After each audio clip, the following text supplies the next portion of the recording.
बुझा हुआ मुनि धर्म दीप को संयम घृत से जला दिया, उपसर्गों में संघर्षों में समता धर तप घोर किया।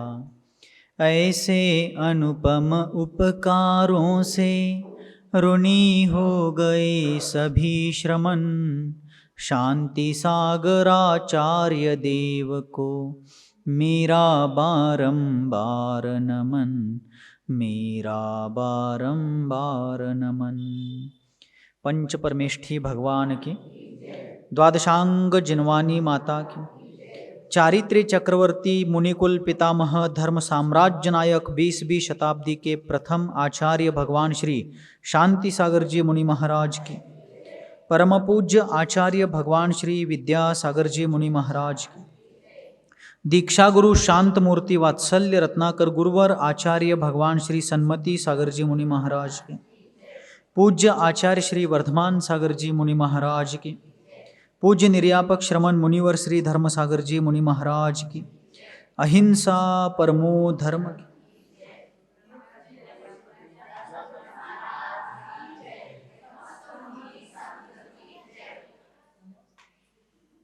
जिस प्रकार उर्वरा भूमि में बोया गया बीज हवा, खाद, पानी इत्यादि अनुकूल निमित्तों के मिलने पर अति तीव्र गति से अंकुरित होकर के विकास करने लगता है, ठीक इसी प्रकार सातगौंडा भीमगौंडा पाटिल इस भव्यात्मा के अंतःकरण में जो मुमुक्षुपना जाग गया था। मुमुक्षु किसे कहते हैं?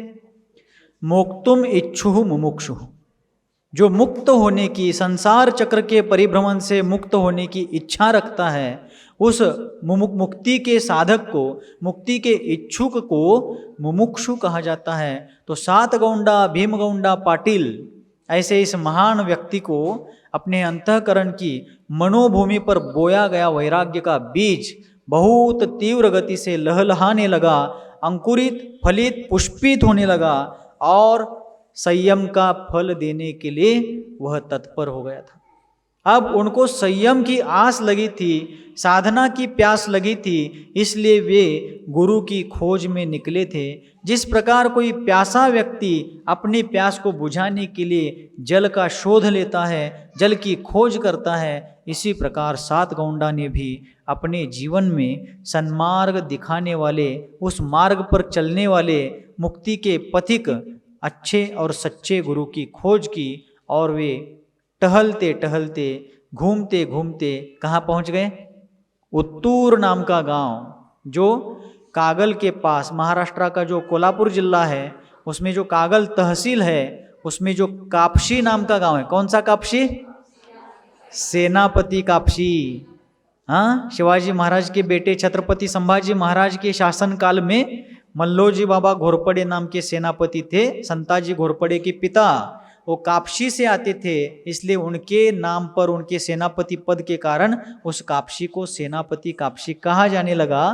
तो वहाँ कापशी के पास जो उत्तूर नाम का ग्राम था, उस उत्तूर ग्राम में वह लोकोत्तर साधक पहुँचता है और देवेंद्र कीर्ति जी के चरणों में पहुँच करके उनका अभिभूत होकर के दर्शन करता है, क्योंकि निर्घ्रंथ दिगंबर मुद्रा धारण करने की कामना उनके अंतःकरण में अति तीव्र हो चुकी थी।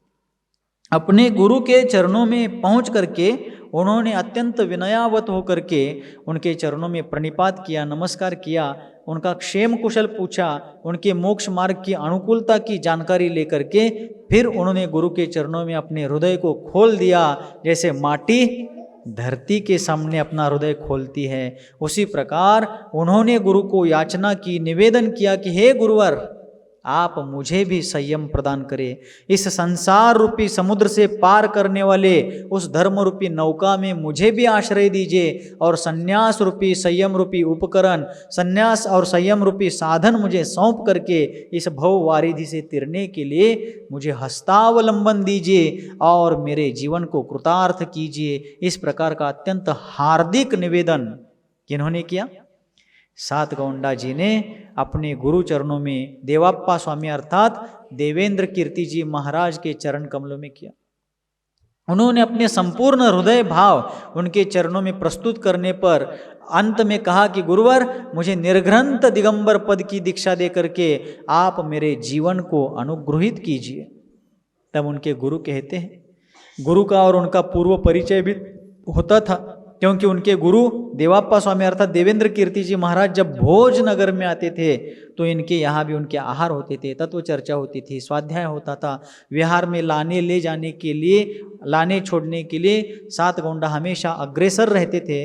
और फिर जब उन्होंने अपने गुरु से निवेदन किया कि गुरुवर, मुझे निर्ग्रंथ दीक्षा दे करके मेरा उद्धार कीजिए, तब गुरु ने कहा कि भाई देखो, यह काल बड़ा विचित्र है, परिस्थिति बहुत विषम है, और ऐसी परिस्थिति में निर्ग्रंथ दिगंबर मुनि दीक्षा धारण करके उसका निर्वाह करना बहुत दुष्कर है, बहुत कठिन बात है। और गुरुदेव सन्मति सागर जी महाराज उस घटना का वर्णन करते थे कि जब उन्होंने अर्थात 7 गौंडा ने गुरु के चरणों में निवेदन किया दीक्षा का, तब देवेंद्र कीर्ति जी महाराज 7 गौंडा को कहते हैं कि भाई 7 गौंडा, तुम घर में रह करके भी श्रावक आचार का उत्तम रीति से पालन करते हो, तुम्हारे में और हम में क्या फर्क है? गुरु ने शिष्य की परीक्षा करनी चाहिए। शिष्य कितना तैयार हुआ है, उसका विचार कितना परिपक्व है, उसका वैराग्य किस तरह का है, ये देखने परखने के लिए, उसकी परीक्षा करने के लिए देवेंद्र कीर्ति महाराज कहते हैं कि घर में रह करके भी तुम बहुत सारे अनुव्रतों का पालन करते हो, श्रावक धर्म का निर्वाह करते हो, तुम में और हम में क्या फर्क है? तब शास्त्र स्वाध्याय में ही, तत्व चिंतन में ही जिन्होंने अपने जीवन का बहुमध्य काल व्यतीत किया था, तब 7 गौंडा गुरु के प्रश्न का उत्तर देते हुए कहते हैं कि गुरुवर, आपके और हम में क्या फर्क है, आपके बीच में और हमारे बीच में क्या अंतर है, मैं बताऊं? अवश्य बताओ। तब देवेंद्र कीर्ति जी के प्रश्न का उत्तर देते हुए 7 गौंडा कहते हैं कि गुरुदेव, आप घोड़े की तरह है और हम गृहस्थ अवस्था में रहने वाले लोग गधे की तरह है। घोड़ा जिस प्रकार बैठता नहीं, जो जातिवंत घोड़ा होता है, जो श्रेष्ठ दर्जे का, उत्तम दर्जे का घोड़ा होता है, वो कभी नीचे नहीं बैठता, और जो उत्तम दर्जे का घोड़ा नीचे जब बैठता है तब वह निकम्मा हो जाता है, कोई काम का नहीं रहता। लेकिन जो श्रेष्ठ दर्जे का, उच्च जाति का घोड़ा होता है, वो कभी नीचे नहीं बैठता। दूसरी बात, घोड़ा कभी कचरे के ढेर में लौटता नहीं है, नीचे गिड़गिड़ाता नहीं है, कोई भी गंदी वस्तु खाता नहीं है। गुरुवर, आप घोड़े की तरह, और हम गृहस्थ लोग थोड़ा बहुत धर्म कर भी ले तो भी हमेशा प्रपंच के कूड़े कचरे के कूड़ेदान में उकरण्यावरती तिप्याग, हम कूड़े कचरे में लौटने लेटने वाले लोग हैं। इसलिए उस कूड़े कचरे रूपी प्रपंच से मैं निकलना चाहता हूँ और संन्यास के श्रेष्ठ मार्ग पर आगे बढ़ना चाहता हूँ। गुरुवर, आप कृपा करके मुझे संन्यास प्रदान कीजिए। शिष्य का यह महान उत्तर सुन करके गुरु भी अभिभूत हो जाते हैं, प्रभावित हो जाते हैं, और उन्होंने 7 गौंडा को दीक्षा देने की तिथि मुकर्रर कर दी, निश्चित कर दी। आगे चल करके कब? शुक्रवार दिनांक, कब? शुक्रवार दिनांक 25 जून। कौन से दिन? शुक्रवार दिनांक 25 जून 1915 ईस्वी सन में। कब? शुक्रवार दिनांक 25 जून 1915 रोजी, शुक्रवार दिनांक 25 जून 1915 को उत्तूर ग्राम में 7 गौंडा भीम गौंडा पाटिल की एक क्षुल्लक दीक्षा निर्धारित हुई। सदियों बाद, शताब्दियों के बाद एक ऐसा असाधारण महापुरुष संयम को धारण करने के लिए चल पड़ा। उस महान मार्ग का, उस महामार्ग का पथिक महावीर स्वामी के चरण चिन्हों का अनुयायी बनकर, अनुगामी बनकर के उनके चरण चिन्हों पर चल पड़ा, और उनकी क्षुल्लक दीक्षा उस दिन तय हो गई। उस दिन वहां के जिन मंदिर के प्रांगण में उनको मंगल स्नान कराया गया, क्योंकि जिस प्रकार चतुर्थ काल में तीर्थंकर देव दीक्षा धारण करते थे, उस समय उनके दीक्षा के पहले स्वर्ग के देव लोग सौधर्म इंद्रादि आकर के उनका दीक्षा अभिषेक करते थे। क्या करते थे? दीक्षा अभिषेक करते थे। अभिषेक के अनेक प्रकार है। पहला जन्माभिषेक, जिनेन्द्र देव का तीर्थंकर बालक का जन्म होने पर उनका जन्माभिषेक सुमेरु पर्वत पर होता है। दूसरा प्रकार का अभिषेक है राज्याभिषेक। तीर्थंकर बालक जब युवराज अवस्था में आते हैं तब उनके पिता उनको राज्य सौंपते हैं, तो सौधर्मेंद्र आकर के उनका राज्याभिषेक करते हैं। तीसरा प्रकार है जब उनको वैराग्य होता है, तब तीर्थंकरों को दीक्षा लेने के पहले स्वर्ग के देव जो अभिषेक मंगल स्नान कराते हैं उसको दीक्षाभिषेक कहते हैं। उसके उपरांत मंदिरों में अपन जिन बिंबों का जो अभिषेक करते हैं, कृत्रिम जिन बिंबों का, अकृत्रिम जिनालयों में अकृत्रिम जिन बिंबों का देव लोग करते हैं, वो है जिनाभिषेक। वो कौन सा अभिषेक? जिनाभिषेक। कितने हो गए? 4 हो गए। 5वां प्रकार है चरणाभिषेक, पाद प्रक्षालन। 6ठा प्रकार है देवाभिषेक। स्वर्ग में कोई जीव मध्य लोक से मनुष्य या तिर्यंच गति से जन्म धारण करता है और वहां देव पर्याय धारण करता है, तो उस देव का अभिषेक वहां के पहले वाले देव करते हैं। तो ये हो गया देवाभिषेक। इस प्रकार तो तीर्थंकर जैसे सन्यास धारण करते हैं, तो सन्यास धारण करने के बेला के पहले उनको वहां के राजा लोग, इंद्र लोग आदि मिल करके दीक्षाभिषेक करते हैं। इसी प्रकार सातगोंडा भी भोज के राजा थे। कौन थे? भोज और उसके आसपास के क्षेत्र पर उनके पिता का, उनके पूर्वजों का राज अधिकार था। कहां से आया था उनका परिवार? कर्नाटका के विजापुर के आगे शाल बिद्री ग्राम से पद्मगौंडा देसाई नाम के उनके वंश इतिहास के ज्ञात, उनके जानकारी वाले इतिहास जो है उनके वंश लता का, वंश बेल का, उसके पहले पुरुष, मूल पुरुष पद्मगौंडा देसाई। ठीक है, तो वहां से आकर यहाँ बसे और यहाँ भी वो सत्ताधीश बने, यहाँ के लोगों को न्यायदान देने में अग्रदूत बने। तो यहाँ उनका इतना वैभव ऐश्वर्य था, तो उनका भी दीक्षा काल में क्या हो गया? मंगल स्नान कराया गया। नगर से उनको सारी गलियों से घुमाया गया, उनकी एक फेरी, उनके एक जुलूस टाइप का निकाला गया और फिर सादे सीधे सादे मंडप में, साधारण से मंडप में उस असाधारण महापुरुष की दीक्षा हुई।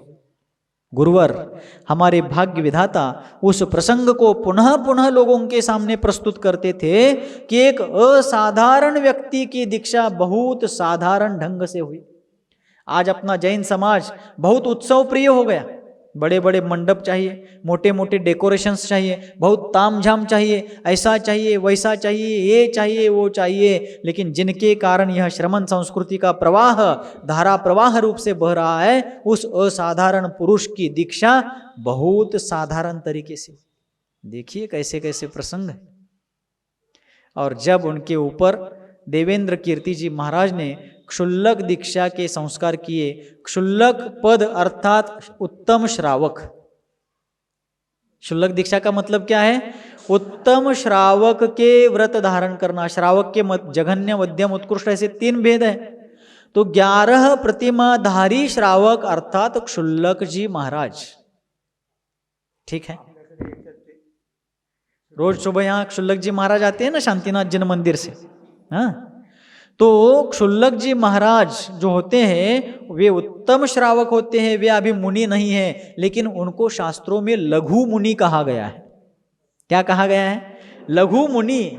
यानी मुनि तो निर्ग्रंथ दिगंबर मुद्रा के धनी होते हैं। क्षुल्लक जी निर्ग्रंथ दिगंबर रूप में तो नहीं है, लेकिन उन्होंने श्रावक अवस्था में त्यागने योग्य सारे परिग्रह को छोड़ दिया है। यानी श्रावक अवस्था का वो अंतिम सोपान है, पायरी, स्टेप्स। 11 प्रतिमा होती है ना, प्रतिमा यानी क्या? स्टेप्स हैं। व्रत, संयम, धर्म धारण करने के वो स्टेप्स हैं। जैसे जैसे उस जीव की शक्ति, बुद्धि, विशुद्धि बढ़ती जाएगी, वैसे वैसे वो धर्म की एक एक सीढ़ी चढ़ता हुआ श्रावक के उत्तम पद तक पहुंचता है। तब उसको क्षुल्लक साधक कहा जाता है, क्षुल्लक महाराज कहा जाता है। और क्षुल्लक उनके पास एक खंड वस्त्र होता है जो कंधे पर या ऊपर परिधान करते, पहनते, ओढ़ते हैं। एक कोपीन होती है अर्थात लंगोट, और आहार करने के लिए एक पात्र होता है, धातु पात्र। क्षुल्लकों को केश लोच करने का कोई नियम नहीं, वो कैंची से भी कर सकते हैं। लेकिन ऐलक, मुनि और आर्य का, इनको केश लोच ही कंपलसरी करना है। क्षुल्लक क्षुल्लिका केश लोच का नियम नहीं है। करे तो बहुत अच्छा है, नहीं करे तो कोई कंपल्शन नहीं है। तो ऐसे क्षुल्लक पद की दीक्षा देवेंद्र कीर्ति जी ने सातगोंडा को प्रदान करी और फिर उनका नाम रखा शांति सागर। देखिए, एक बहुत बड़ा तथ्य इसमें हमें जानना है। सुन रहे सभी लोग, कान से क्या ध्यान से? एक मार्मिक तथ्य आज हम लोगों को यहाँ प्रकाशित करना है, समझना है, जानना है। शांतिनाथ भगवान और शांति सागर जी महाराज, इन दोनों के जीवन में वो साम्य धारण करता है, साम्यता दर्शाता है। भगवान पुष्पदंत स्वामी कितने क्रमांक के तीर्थंकर? 9वें क्रमांक के तीर्थंकर। कौन? सुविधिनाथ भगवान। उन्हीं को पुष्पदंत तीर्थंकर भी कहा जाता है। तो सुविधिनाथ कहो, पुष्पदंत तीर्थंकर कहो, दोनों नाम एक ही भगवान के हैं। तो पुष्पदंत भगवान से लेकर के धर्मनाथ भगवान तक कितने तीर्थंकर हो गए? 7 तीर्थंकर। पुष्पदंत, शीतलनाथ, और 11 से 15 तक वे आगे के 5। पुष्पदंत, शीतलनाथ, श्रेयांश, वासुपूज्य, विमल, अनंत और धर्म, 7 तीर्थंकर हुए। इन 7 तीर्थंकरों के काल में बीच बीच में धर्म खंडित होता गया। आज सभी लोग, श्रावक लोग, जो रोज सुबह भगवान का अभिषेक और पूजन करते हैं ना, आपने देखा सुना है। तो भगवान का अभिषेक करने के बाद अभिषेक करने वाले श्रावक या सदगृहस्थ क्या करते हैं? शांति धारा करते हैं। क्या करते हैं? शांति धारा करते हैं। बराबर, आपने सुनी होगी, शांति धारा पढ़ी होगी। तो भगवान का अभिषेक होने के बाद अभिषेक करने वाले शांति धारा करते हैं। क्यों? उसका कारण यह है कि 2400 तीर्थंकरों में शांतिनाथ भगवान के पहले तक, अर्थात पुष्पदंत भगवान से लेकर के धर्मनाथ तीर्थंकर तक, हर तीर्थंकर, इन 7 तीर्थंकरों के काल में बीच बीच में धर्म खंडित होता गया। विशिष्ट विशिष्ट, 1 पल्य, आधा पल्य, पाव पल्य, सवा पल्य, 1.5 पल्य, ऐसा वो विशिष्ट कालावधि है उन तीर्थंकरों के काल में। तो उस दरमियान, उतने कालावधि में इस भरत क्षेत्र में कोई भी धर्मात्मा नहीं थे। क्यों नहीं थे? न धर्मो धार्मिकैर्विना, धर्मात्माओं के बिना धर्म नहीं रह सकता। और तब ना कोई पंच परमेष्ठी थे, ना कोई श्रावक थे, ना कोई मुनि थे। बीच बीच में इस प्रकार धर्म का पूर्ण लोप होता था, धर्म खंडित होता था। लेकिन जैसे ही 16वें तीर्थंकर, 16वें तीर्थंकर भगवान शांतिनाथ हुए, तब जाकर के यह धर्म फिर आगे कंटिन्यू होता गया, बीच में कभी खंडित नहीं हुआ। इस कारण से आज श्रावक लोग क्या करते हैं? शांति धारा करते हैं। यानी शांतिनाथ तीर्थंकर के बाद आज तक धर्म कभी खंडित नहीं हुआ। अर्थात कोई ना कोई धर्मात्मा, वो श्रावक रूप में हो या मुनि रूप में हो, कोई ना कोई धर्मात्मा इस भरत क्षेत्र में बना रहा। लेकिन बीच में 600 साढ़े 600 वर्षों तक इस भारतवर्ष में कोई भी आचार्य परमेष्ठी नहीं थे। साधु परमेष्ठी बचे थे, लेकिन बहुत थोड़े थे, और उनमें भी बहुत शैथिल्य था, बहुत उनमें शिथिलाचार था। ऐसे साधु लोग थे। लेकिन जिस प्रकार शांतिनाथ भगवान के बाद धर्म अखंडित रहा, उसी प्रकार शांति सागर जी की दीक्षा के बाद यह मुनि परंपरा अखंडित रूप से बहने लगी। इसलिए शांतिनाथ तीर्थंकर और शांति सागर जी महाराज, इनका उपकार बहुत बड़ा है। 5 सितंबर को, आने वाले 5 सितंबर को शांति सागर जी महाराज की पुण्यतिथि आ रही है। 69वीं, 1 कम 70, 69वीं पुण्यतिथि, और वो भी इसी समडोली नगरी में मनाई जाएगी। हजारों हजार लोग आएंगे उस दिन। शांति सागर जी महाराज का उपकार वास्तविक कितना बड़ा था, यदि समय उतने बड़े कार्यक्रम में उपलब्ध हुआ, अपन अवश्य चर्चा करेंगे। और कितनी गूढ़ गुत्थियां और कितने गूढ़ रहस्य शांति सागर जी महाराज के जीवन में तीर्थंकरों के साथ साम्यता रखते हैं। अर्थात तीर्थंकरों का वैभव, उनका पुण्य और इनका पुण्य, इसकी तुलना नहीं है। लेकिन कुछ पहलू ऐसे हैं, जैसे भगवान के उपकार इस श्रमण संस्कृति पर है, इस जैन धर्म पर है, जैन समाज पर है, वैसे ही उपकार शांति सागर जी महाराज के हैं। वो कैसे है और क्यों है, उस दिन अवश्य देखेंगे। तो शांति सागर जी महाराज की दीक्षा उस दिन संपन्न हुई। अर्थात सात गौंडा भीमगौंडा पाटिल नाम से जो व्यक्ति जाने जाते थे, जो भोजनगर के मुखिया थे, जो भोजनगर के एक प्रकार के राजाधीश थे, ऐसा हो करके भी उस वैभव ऐश्वर्य को, उस सत्ता को उन्होंने ठुकरा दिया और वैराग्य के पवित्र पथ पर बढ़ करके क्षुल्लक दीक्षा ली। लेकिन गुरुदेव सन्मति सागर जी महाराज कहते थे, जब शांति सागर जी महाराज की दीक्षा हुई, सुन रहे क्या, बहुत ध्यान से सुनना, जब उनकी दीक्षा हुई, सारे संस्कार उनके ऊपर गुरुजी ने किए, तो दीक्षा देने के संस्कार उनके संपन्न होने के बाद उनका अर्थात देवेंद्र कीर्ति जी का प्रवचन भी हुआ।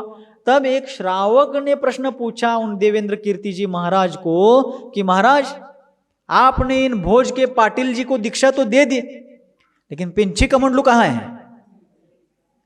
देखो, जिनके कारण आज तक भारतवर्ष में हजारों लोगों ने दीक्षा लेकर के, पिंचे कमंडलू लेकर के भारत भूमि पर विहार किया, लेकिन जिनके कारण ये दीक्षाएं हो रही है, परंपरा चल रही है, उनकी दीक्षा में दीक्षा गुरु को पिच्ची कमंडलू देने का ध्यान नहीं था और वो वस्तुएं वहां उपलब्ध भी नहीं थी। इसलिए मैंने प्रारंभ में ही कहा कि असाधारण पुरुष की दीक्षा बहुत साधारण तरीके से हो। जब श्रावक ने कहा कि महाराज दीक्षा हो गई, यहां पिंची कमंडलू कहाँ है, तो दीक्षा गुरु सिर को हाथ लगाते, अरे अब क्या करे। फिर एक क्षण में उनको एक युक्ति सूझती है और उन्होंने मंदिरों में जो अभिषेक करने के कलश होते, लोटे, वो पंडित से, पुजारी से एक लोटा मंगवाया, उस लोटे को सुतली बांध दी। क्या बांध दी?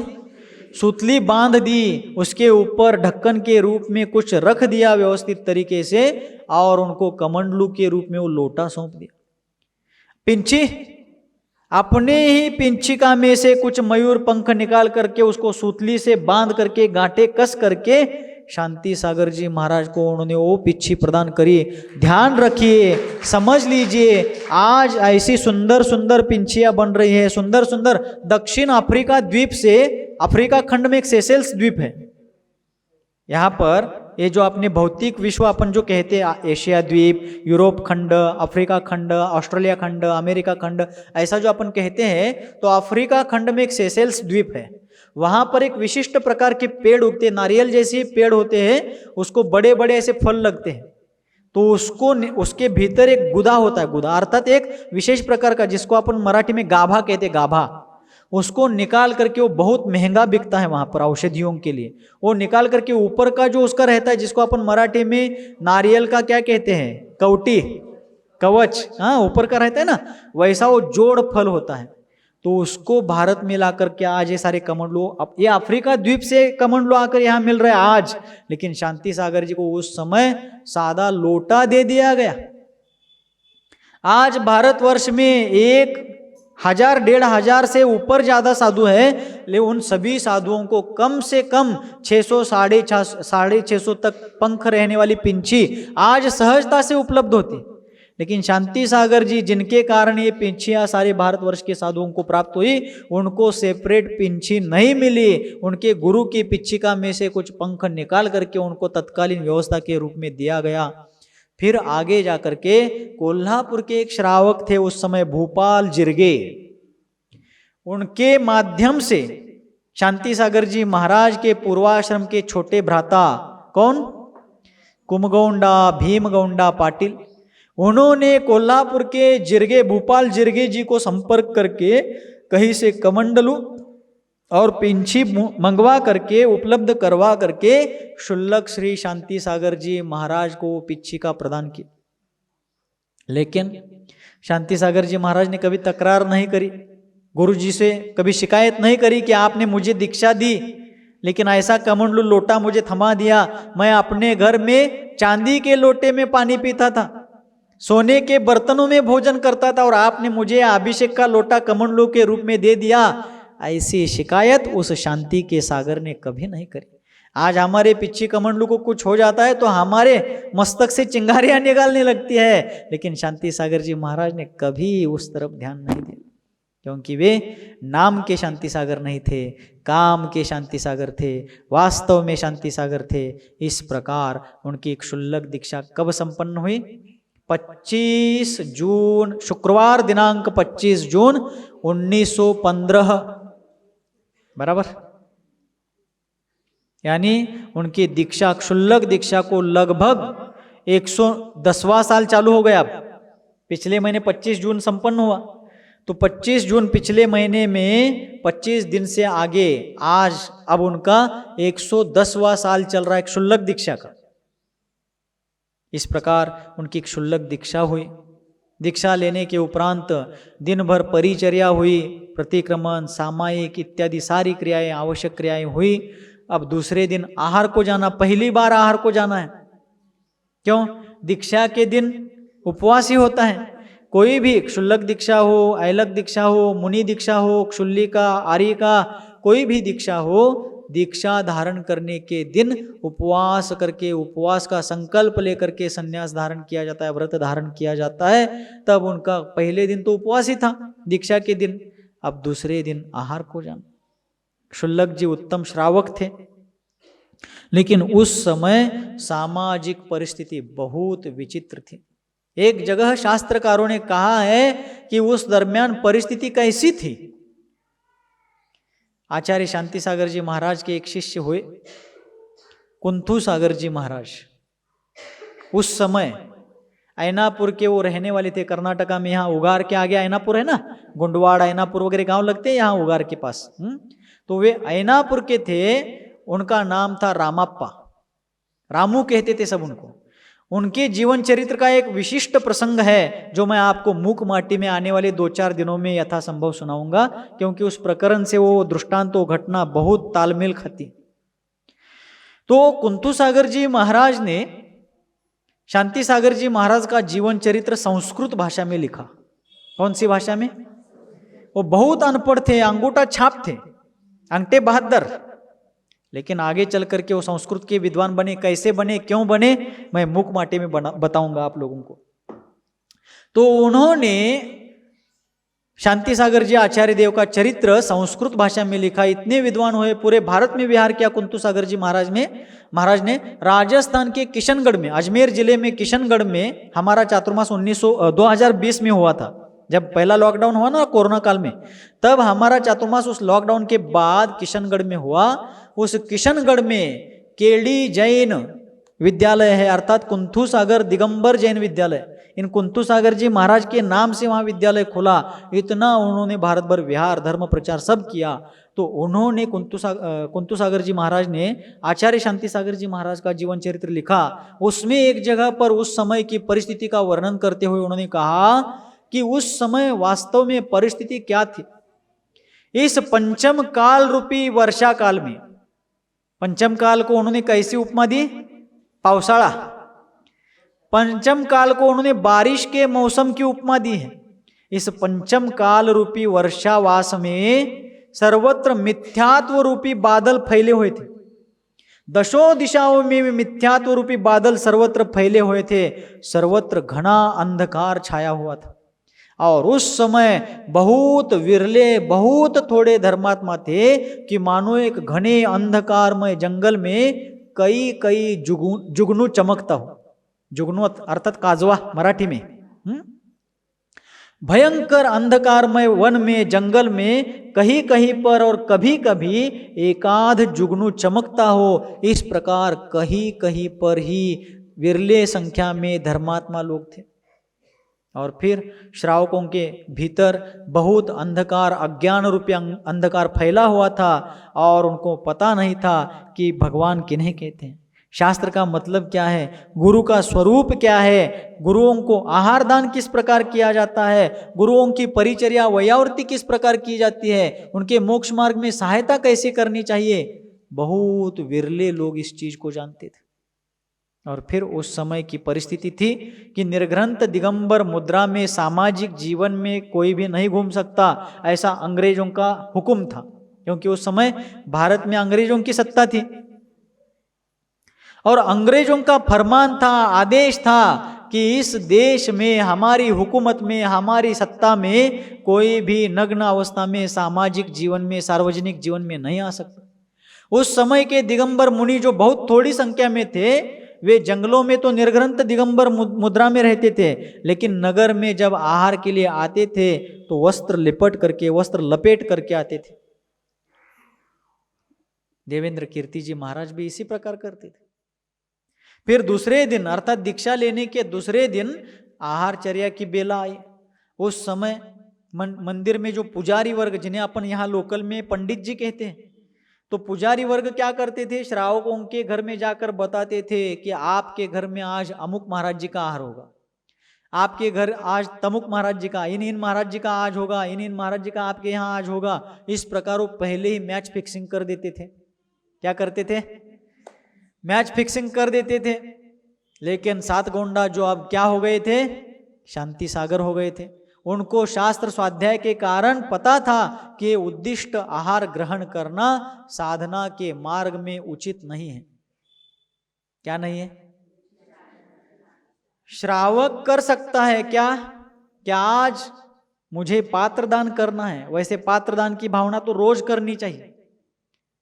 रोज आपको अपने घर में यदि शुद्ध भोजन आपने अपने लिए बनाया है, आप किसके लिए भोजन बनाते हैं? महाराजों को देने के लिए बनाते हैं? नहीं। वास्तव में जो दाता है अर्थात आहार दान देने वाले दाता है, उन्हें किस उद्देश्य से आहार बनाना चाहिए? अपने स्वयं के उद्देश्य से आहार बनाना चाहिए। लेकिन आहार बनाने के बाद जो मर्यादा वाला भोजन ऋतु चक्र ऋतुमान के अनुसार जो आप आटा, गुड़, तेल, मिर्च, मसाला आदि जो 3 दिन 5 दिन 7 दिन आदि की जो मर्यादा जिस जिस ऋतु में होती है, उस मर्यादा के अनुसार जो आपने रसोई बनाई है स्वयं पाक, वो बनाने के समय उद्देश्य क्या रखना है? मेरे लिए मैं ये भोजन बना रहा हूँ, बना रही हूँ। लेकिन भोजन करने के पहले यदि मुझे किसी सत्पात्र को आहार देने का अवसर मिल जाए तो मेरा जीवन धन्य हो जाएगा। ऐसा भाव रख करके नगर में साधु संत हो या ना हो तो भी अपने घर के आंगन में पड़गाहन का सामान सामग्री लेकर के खड़े होना चाहिए और क्षण 2 क्षण के लिए तो प्रतीक्षा करनी चाहिए कि आज कोई पात्र चाहे तो आकाश से आ जाए, लेकिन मुझे आज आहार देने का अवसर मिले। इसे ही शास्त्रों में द्वारा प्रेक्षण कहा है। क्या कहा है? अपने द्वार में, अपने आंगन में खड़े रहकर पात्र की प्रतीक्षा करने को क्या कहा? द्वारा प्रेक्षण रोज करना चाहिए। कम से कम प्रतिमाधारियों को तो करना ही चाहिए, है ना? रोज समडोली नगर में यदि कोई संघ हो भी या नहीं भी हो, अपने घर के आंगन में रह करके रोज प्रतीक्षा करनी चाहिए। कब करनी चाहिए? सुबह 9:30 के दरमियान। है तो शाम को भी आप भोजन करते, शाम को करोगे। और हाँ, सुबह के 9:30 के दरमियान रोज द्वारा प्रेक्षण करना है कि आज मेरा भाग्य खुल जाए। धरती पर से ना सही, आकाश मार्ग से कोई वह धरती के देवता पधारे और मुझे आहार दान देने का अवसर प्रदान करे। ऐसी भावना भा करके अपन फिर बाद में भोजन करे। इसको ही द्वारा प्रेक्षण विधि कहते हैं। लेकिन उस समय के लोग भी भोले भाले थे, सीधे साधे थे, अज्ञानी जरूर थे, लेकिन उनको पता नहीं था आहार दान देने का प्रकार कैसा है, पद्धति क्या है, विधि क्या है। तो पंडित जी जाकर बताते थे कि आज आपके घर में अमुक महाराज है, कल आपके घर में ये महाराज आएंगे। उस प्रकार होता था। लेकिन आहार देने वाला दाता यदि विवेकी हो, दाता के 7 गुण बताए गए हैं। कितने गुण बताए? 7 गुण। उसमें एक गुण है विवेक और एक गुण है विज्ञान। इसका मतलब होता है कि जिन पात्रों को मुझे आहार देना है उस पात्र की उम्र क्या है, वह उस पात्र की प्रकृति क्या है, वात प्रकृति, पित्त प्रकृति, कफ प्रकृति। अभी मौसम कौन सा है, बरसात का है क्या, गर्मी का है क्या, ठंड का है, इत्यादि सारी चीजें देख करके उनकी प्रकृति, ऋतुमान, उनकी उम्र आदि देख करके उनको आहार देना चाहिए। नहीं तो उनके स्वास्थ्य पर प्रतिकूल प्रभाव हो सकता है। लेकिन उन दाताओं को उस समय ज्यादा चीजें मालूम नहीं थी और ऐसा उद्दिष्ट आहार करने की उस समय प्रचलन चलता था। तब और एक बात चलती थी, आहार होने के बाद उस समय के दाता आहार को आए हुए साधकों को, सन्यासियों को दक्षिणा में 1.25 रुपया देते थे। कितना? 1.25 रुपया दक्षिणा देते थे। अब पहले दिन 7 गोंडा आहार को चले। अब शुल्लक शांति सागर जी बने थे और वे महान व्यक्ति। जिस प्रकार सर्वत्र आकाश में बादल छाए हुए, मेघ पटल फैले हुए हैं और सुबह की बेला है, सूर्योदय का समय है, फिर भी घने बादल फैलने के कारण सूर्य की किरणें सर्वत्र नहीं फैल पा रही है, फिर भी उन बादलों के बीच में पूर्व दिशा में प्रकाश की एक लकीर लालिमा फैलती है। उस प्रकार जैन जगत के क्षितिज पर शांति सागर रूपी प्रकाश की एक लकीर खींची हुई थी, जो आगे चल करके सारे जैन जगत को प्रकाशित करने वाली थी। अब आहार को जाना था। अब शुल्लक शांति सागर जी महाराज अपने गुरु देवेंद्र कीर्ति जी के साथ आहार बेला के लिए, आहारचर्या के लिए चले।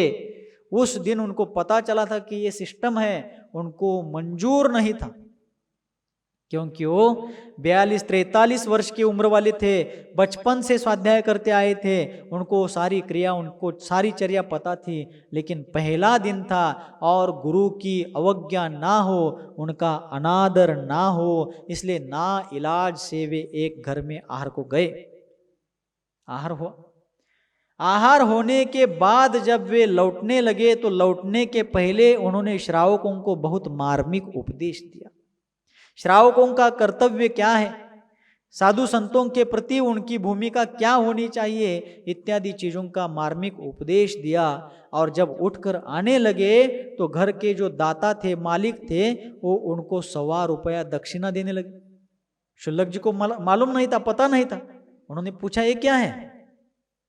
कहने लगे महाराज ये परंपरा है और हर बार जब जब हमारे घरों में आहार होता है तो उस दिन श्रावकों के द्वारा सन्यासियों को, तपस्वियों को 1.25 रुपया दक्षिणा देने की प्रथा चल पड़ी है, इसलिए आप भी ले लीजिए। बोले मैं तो नहीं लूंगा। श्रावक बहुत आग्रह करने लगे तो बोले आप रख लो पैसे अपने पास, मैं अपने गुरुजी से इस बात को समझूंगा। मंदिर में आए, गुरुजी के पास आकर बोले गुरुजी चौके में ऐसा ऐसा हुआ, ये बात कुछ समझ में नहीं आई, ये बात अच्छी नहीं लगी, क्या मामला है? तो गुरु बोले अरे शांति सागर जी, ये परंपरा चली है, हर श्रावक अपने घर में आहार होने के बाद आए हुए पात्र को 1.25 रुपया दक्षिणा देता है, आप भी ले लीजिए। तो शांति सागर जी बोले महाराज गुरुवर्य, यहाँ आकर के आहार करने के बाद गृहस्थों के द्वारा 1.25 रुपये लेने के लिए हमारे घर में कुछ कमी थी? हम तो भोज के पाटिल थे, हमें पूछ करके ही भोज का सारा व्यवहार चलता था, भोज का सारा कार्यभार चलता था। हमारे घराने में, हमारे खानदान से परमिशन लेकर के ही वहां का सारा कामकाज चलता था। हमें किस चीज की कमी थी? हम वहां के राजा थे, हमारे वाड़े में गांव की पंचायत बैठ सके, इस प्रकार का हमारा वैभव। किस चीज की हमें कमी थी जो हम यहाँ रोज 1.25 रुपया स्वीकार करें? मुझे ये मंजूर नहीं है, मैं नहीं लूंगा। गुरुजी बोले चलो तुम मत लो, सिर्फ वहां से लाओ और मुझे दो। बोले ना लाऊंगा, ना आपको दूंगा, ना मैं उसको स्वीकारूंगा, ना आपको देने के पाप में भागी बनूंगा, मैं नहीं लूंगा उस चीज को। देखिए शताब्दियों बाद ऐसा साधक भारत के क्षितिज पर उगा और उसने पहले ही दिन अपना ऐसा आश्चर्य दिखा दिया, गुरु भी आश्चर्यान्वित हो गए। फिर आगे चल करके उनकी साधना चलने लगी, घोर तपस्या प्रारंभ हुई और उस घोर तपस्या के कालावधि में कैसे कैसे प्रतिकार के प्रसंग आने पर भी उन्होंने संयम और धैर्य के साथ उन प्रसंगों से मार्ग निकाला और अपने जीवन में अध्यात्म पथ पर कैसे आगे बढ़ते गए और अपनी शांति साधना करते हुए उन्होंने समाज को कैसे कैसे समाधान के रास्ते दिखाए, धर्म संकटों से समाज को और स्वयं को भी किस प्रकार पार किया, उन चीज़ों को अब अगले सत्र में देखेंगे। बोलिए आचार्य भगवान शांति सागर जी मुनि महाराज की, गुरुवर आचार्य भगवान श्री सन्मति सागर जी मुनि महाराज की। बोधि समाधि परिणाम शुद्धि स्वात्मोपलब्धि शिव सौख्य सिद्धि चिंतामणिं चिंतित वस्तु दाने त्वां वंदमानस्य ममास्तु देवी। नवजाप्य।